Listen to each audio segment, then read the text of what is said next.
I'm Dave Vogel. We're filming here from Latitude Restaurant in West Springfield. And I'm Roman from whatsupandwhere.com. Enjoy the show.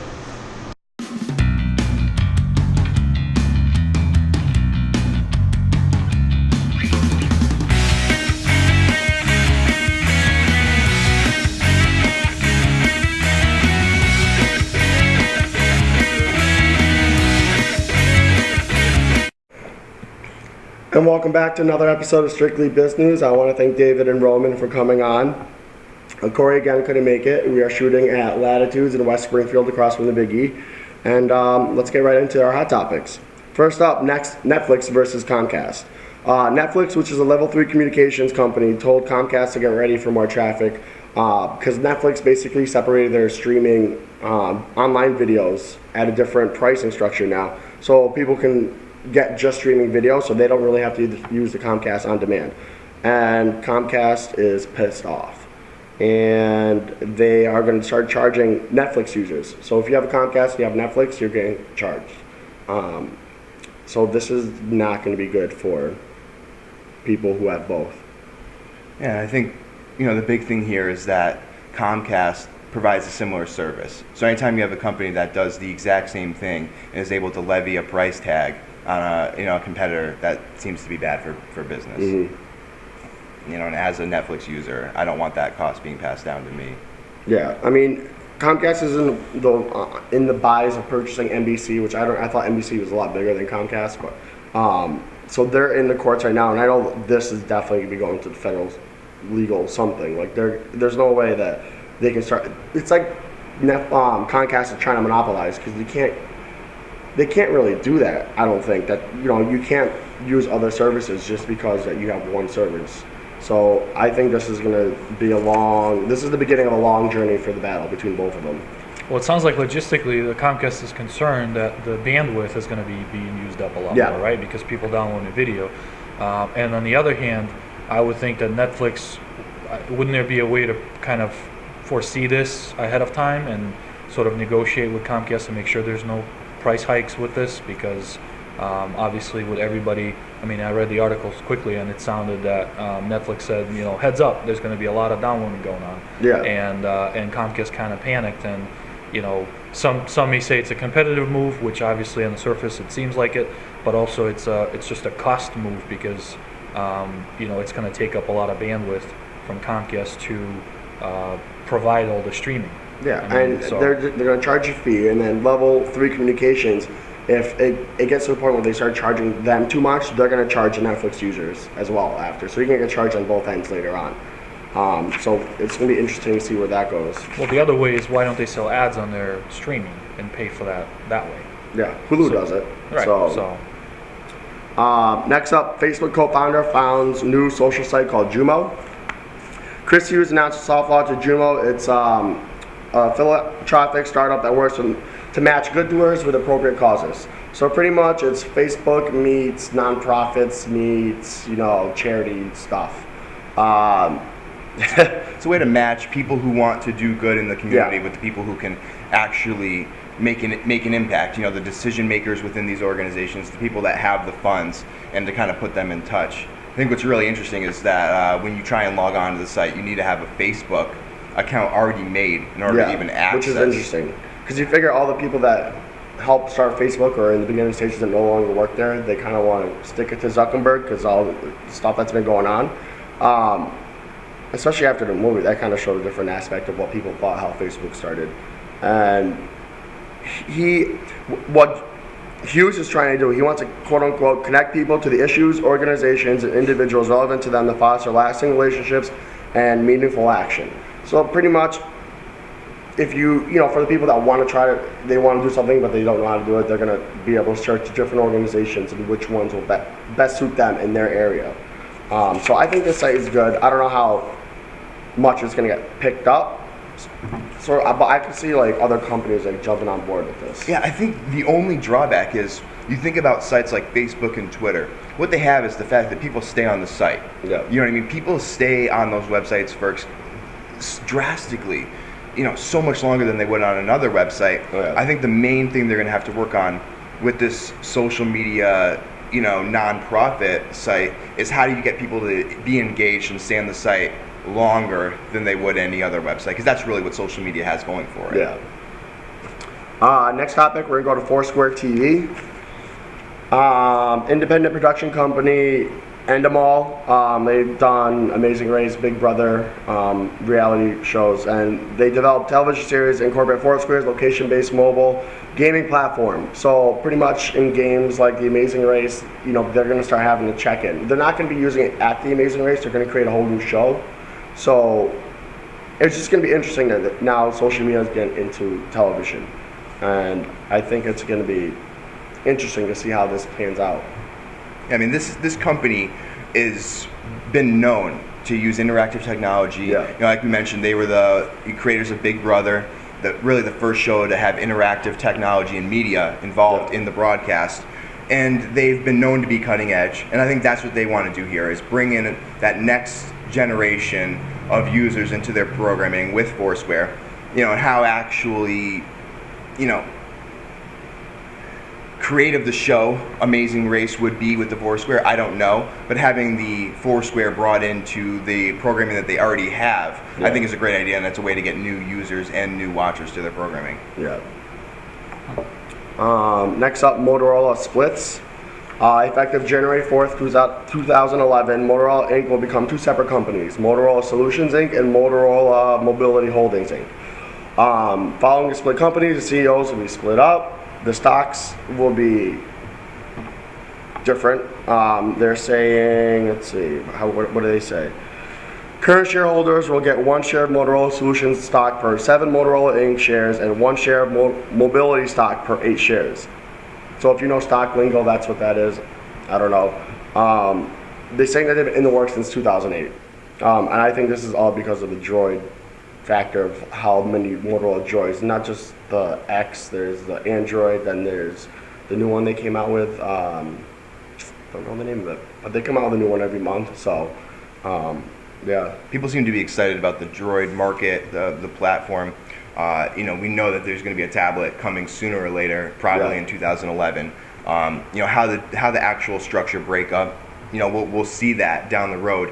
But as consumers, we can all agree that this is just good for technology. It's good for us. There'll be exciting things coming from them in the near future. Yeah, I think Droid, the biggest thing going for them is it's an open platform. Yeah, absolutely. So if I want to write an app for Droid hardware, it's a lot easier to do than write an app for an iPhone. Yeah, absolutely. And Steve Jobs has been criticized a lot for keeping iPhone sort of closed, and you have to go to the levels of control before you actually get in on the application. I still believe at this point in time the hardware for the iPhone is better, like the screen and everything like that. I see my friends' Droids and I see my iPhone. It's better, but I don't think it'll be long before the hardware with Motorola and these other companies that use Android software will catch up to that level. But as far as features and usability, it's already sort of taken a step beyond the iPhone's usability because it's open.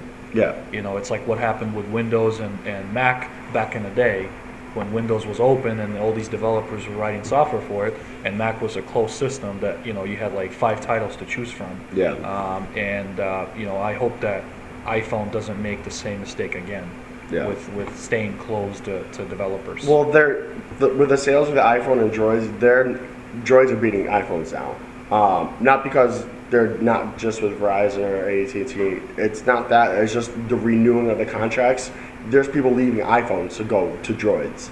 So the new phones, iPhones versus Droids, there's more Droid sales than iPhone. So I think a big piece of that is the fact that Droid is on multi-platforms. Yeah. I mean, I had to switch to AT&T to get an iPhone. Yeah. Now, living in Agawam and Feeding Hills area, AT&T is not the best provider. No. There's spots where Not you a fan. completely lose service. Yeah. So I've always wanted to be with Verizon, but I sort of stay away from that because the iPhone was more important to me. Yeah. With Droids and these other phones being sort of cross providers, I think that's why a lot of people are leaving, because now you can get the good service and the smartphone from another provider. So and they're saying that they are selling them faster than they can make them, so it doesn't take a business. Well, they shouldn't make them every month then. Make them every other month then or something. Yeah, it doesn't take a genius to figure out that that's just bad business. So I think creating a separate company specifically for the devices and products is great business sense. Yeah. Last topic, eBay purchases a local e-commerce shopping site. It's called Milo. I'm not sure how to pronounce it correctly, but it's pretty much local stores and shops can put their stuff online and they can sell it through this one website. eBay just recently purchased them. They're saying for $75 million in cash. Neither party has confirmed, but this is going to be huge for eBay. eBay sales have been dropping, so I think this is a huge gain for eBay. Yeah, and I think we'll see how Milo goes, and I hope that they keep their sort of uniqueness about them and don't get eBayized. Yeah. You know what I mean? And become, corporate and high fees and all the structure. I mean, I use eBay all the time, and the biggest difference is the fees for the sellers has just been rising. Yeah. Because they have less and less sellers to bill, so they have to make it. They own PayPal, and those fees have been pretty up there. So it's great to see that. I think this country hopefully is heading towards, with the internet, bringing the local shops and providers and their consumers together. So instead of going to a box store every time to buy every little thing, now it'll be easier for people to find the deals locally, the products locally, and go and keep the money in that local area instead of bleeding it to Walmart/China. Yeah. I think we can all agree too that this has to do with adding another revenue stream. I mean, Google just buying Groupon for $6 billion, has a lot to do with adding a local ad revenue to these major conglomerates. And eBay, buying this company to compete is going to add smaller retail shops, advertising on these sites that eBay and Google wouldn't normally get those ad revenues. They would go to local websites. So this is a good way for them to increase revenue and add another value stream. I think it's going to be great for eBay. It's going to be great for actually the locals too. Now they can actually go, because I'm pretty sure about 80% of you didn't even know what Milo was. Everyone knows what eBay is. It's just going to be one of those things where it's just going to help the local people that don't know how to online shop locally. Guys, thanks for coming on. Thanks for having me. And we'll be right back with the spotlight from whatsupandwhere.com.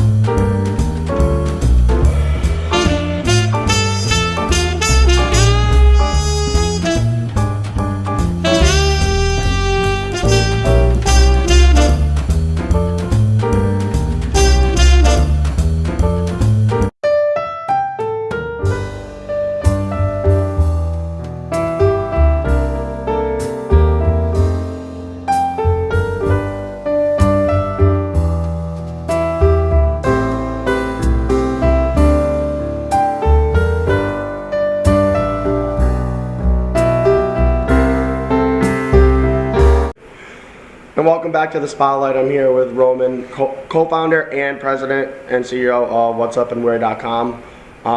Roman, what's whatsupandwhere.com? Whatsupandwhere.com is a local business directory with interactive spin to it. We are commercial free, which is, I think, kind of unique for the web. A lot of sort of .com companies make their revenue on ad sales. We believe in showcasing local businesses to the public and allowing the public to interact with those businesses right on What's Up and Where, and not be distracted by suggestions or ads or advertisements popping up. So, how did you come up with the idea?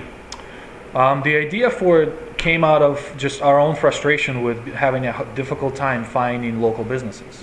I mean, we would travel, me and my partner, we would travel for our jobs and, go to restaurant.com or Google or whatever, and a lot of times you get a lot of sort of big business information, and then a ton of name, address, and phone number listings, as we call them, where it doesn't really give you enough information to go and visit that place. So what we thought of coming out with is a search site where every business had an opportunity to display their pictures, their menus, a video about them, a word from the owner, and an ability for me, the user, to right there reserve a table or schedule an appointment, or ask them a question via our interactive features. So that's sort of where it came up with.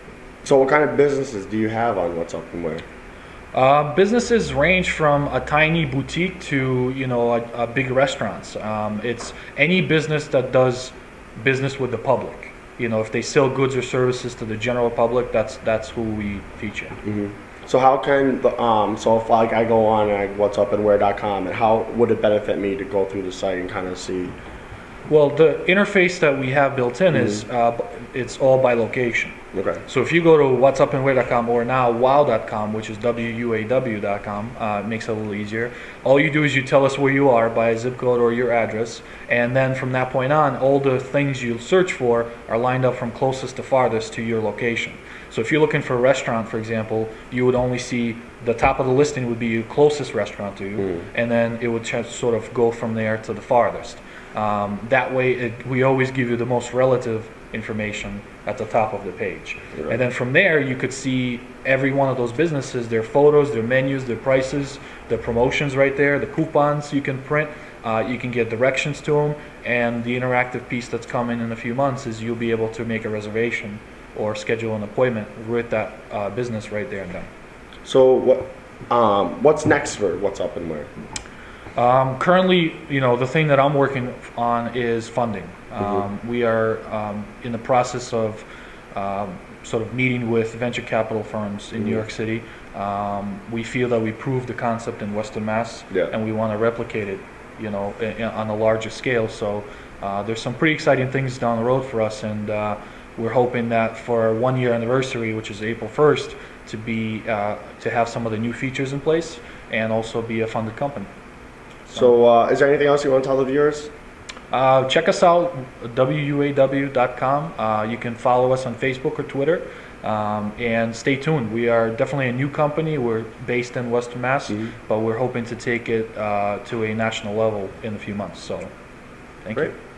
And we'll be right back.